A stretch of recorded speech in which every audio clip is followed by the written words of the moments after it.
Romanos 8:18, eu tenho por certo que as aflições do tempo presente não são para comparar com aquela glória que em nós há de ser revelada.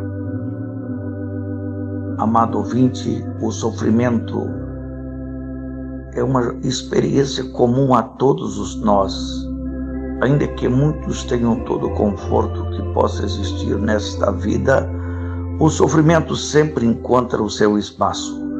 Essa experiência perturbadora para a condição humana é, de certa maneira, o objeto de atenção da filosofia, da religião, da arte, das ciências em geral, do entretenimento, etc. O Evangelho genuíno, sustentado pelo ensino bíblico, ensina que a experiência do sofrimento é não apenas real, mas também inescapável. O cristianismo prega que a presença e a influência do pecado nesse mundo caído são a causa primeira de todo o sofrimento. Cristãos e não cristãos estão sujeitos aos mesmos efeitos da presença do pecado e sua influência no que tange ao sofrimento. O fato de os cristãos serem alvo da graça redentora de Cristo e terem o seu pecado perdoado e não mais serem punidos por causa dele, não os isenta de sofrerem a sua ação nesse mundo, mesmo que não possam mais ser governados pelo pecado por pertencerem ao Senhor Jesus Cristo. Ainda assim, os cristãos são aguçados por toda a sorte de males que ele provoca.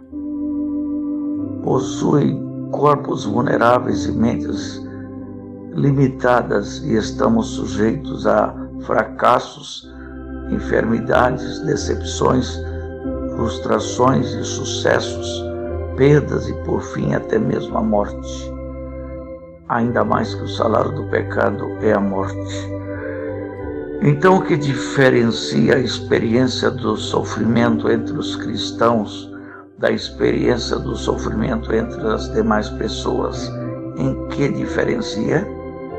Os cristãos, por estarem vitalmente unidos a Cristo, possuem uma nova perspectiva do sofrimento.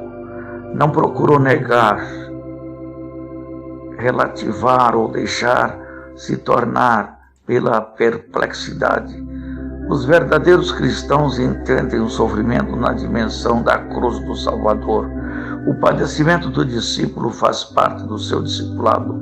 O sofrimento para o cristão é como o cinzel nas mãos de um hábil escultor.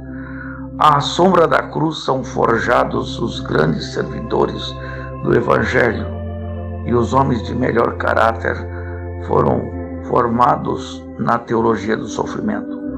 O sofrimento para o cristão é parte de seu processo de configuração à semelhança de Cristo, ainda que ele nunca deva ser desejado, buscado, nem muito menos produzido. O verdadeiro crente maduro o entende como um selo sobre a sua vocação em Cristo. Em Cristo e só nele, sofrer é uma bem-aventurança que nos faz mais dependentes e menos autossuficientes e mais gratos em tudo e por tudo.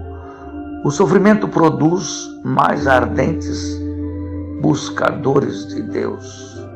É no sofrimento que nós buscamos a Deus, ainda mais que Ele é socorro bem presente na angústia. E diz o salmista: na minha angústia clamei ao Senhor e Ele me ouviu. E quando nós esperamos no Senhor, somos socorridos e auxiliados. E os mais inflamados adoradores são aqueles que passaram pelo cadinho da provação. Sofrer nos une mais perfeitamente a Jesus Cristo.